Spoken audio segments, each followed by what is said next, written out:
Joe's with us in Lansing, Michigan. Hey, Joe, how are you? I'm awesome. How are you doing today, Dave? Just the same. Better than I deserve. How can I help? My wife and I are looking at moving up in house. Our current house is paid for. We'd be paying cash for moving up. And I'm trying to figure out how big of a move. I guess at what point does it become stupid? Okay. So what's the current house worth? About $250,000. And what is the house you're talking about moving into that's questionable on stupid, price-wise? Maybe between $500,000 and $700,000. And you've got that much cash. How much total cash do you have? So we have a net worth of about $800,000. Mm-hmm. 250 of it in our house, about 100 between a little rental and our checking account, and then about 250 in a brokerage, and the rest in retirement.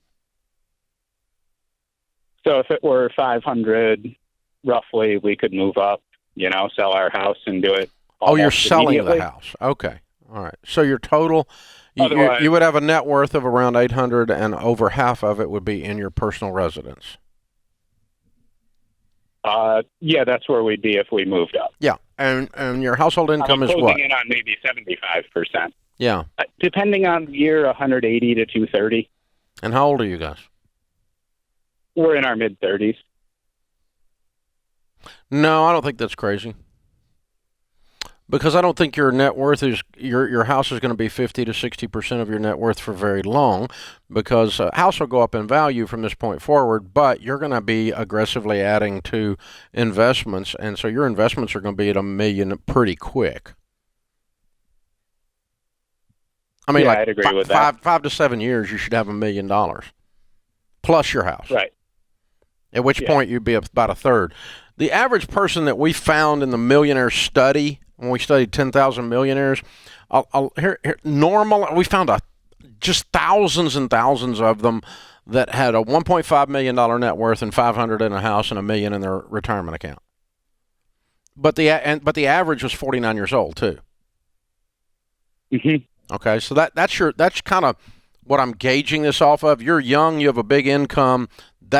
You're gonna be more than that by the time you're 49, and so this is not out of line. Now, if you told me you made $60,000 a year and you were 65, I'd be a little worried about this, because you'd be kind of stuck there with your house being more than half your annual or half your net worth, and that's a lot to have tied up in your net worth, because your house does not create an income. Right. At retirement, and so it just prevents you from having a house payment. That's all it does. And so, yeah, in your case, you're young. You got a lot of up ramp, a lot of on ramp to go, and you're going to be fine. I would do that.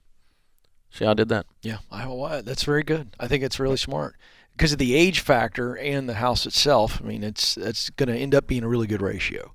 Well, with $180,000 income at 30 years old, he ought to be able. Yeah. And the house is not going to. Right. He's not spending more on the house. It's not changing that. Yeah.